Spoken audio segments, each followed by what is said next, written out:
Witam bardzo serdecznie w kolejnym materiale. Jest to materiał już 30. Dzisiejszy odcinek będzie krótszy niż zwykle, ponieważ nie miałem zbyt wiele czasu, aby siedzieć przy grze. Natomiast dodałem dość, myślę, fajną rzecz.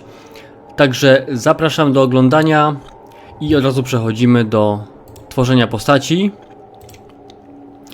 Ok, więc tak, pierwsza rzecz, dodałem licznik opcjonalnych cech, które wybieramy, żeby było wiadomo, że ma być 0, mają być wszystkie wybrane. Tak samo jest już możliwość wybrania głównych cech, które będą rozwijały się 2 razy szybciej niż cała reszta. Więc wybierając sobie na przykład 3 pierwsze od góry, widzimy, że cała pula zwiększa się automatycznie o 20 więcej.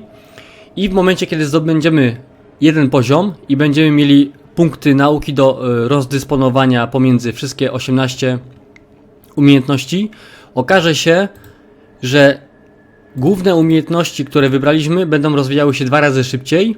Innymi słowy, 2 punkty, które będą kosztować 1 punkt. Dobrze. Przejdziemy sobie dalej. No więc, skoro już jesteśmy przed świątynią,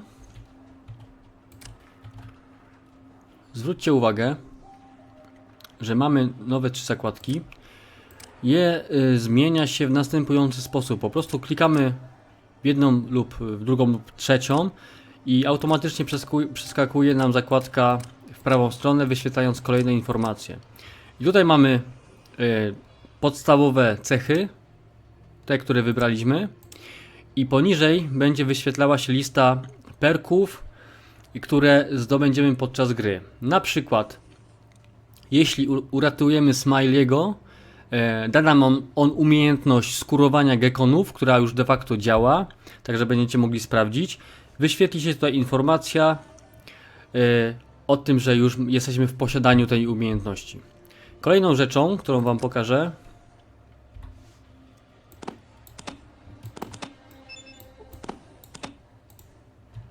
przejdziemy sobie do świątyni. Wbijemy szybki poziom. I teraz, tak jak obiecałem, zwróćcie uwagę, że w momencie, kiedy mamy zaznaczone główne umiejętności, 2 razy szybciej uczymy się tychże umiejętności. Czyli innymi słowy, 1 punkt podnosi o 2% tej umiejętności. I teraz tak, jeżeli naciśniemy Done, rozdysponowane punkty zostaną automatycznie już zapisane i nie będziemy mogli ich cofnąć.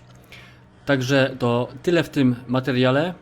Zapraszam do pobrania nowych wersji, które są dostępne na Windows, Mac oraz Linux. Od teraz niestety nie będzie możliwości zagrania w grę z poziomu przeglądarki, ponieważ gra obecnie ma ponad 1000 plików i otrzymuję komunikat zwrotny od itch.io, że przekroczyłem właśnie ilość plików ponad 1000 i nie będzie możliwości od teraz grania poprzez wersję przeglądarkową.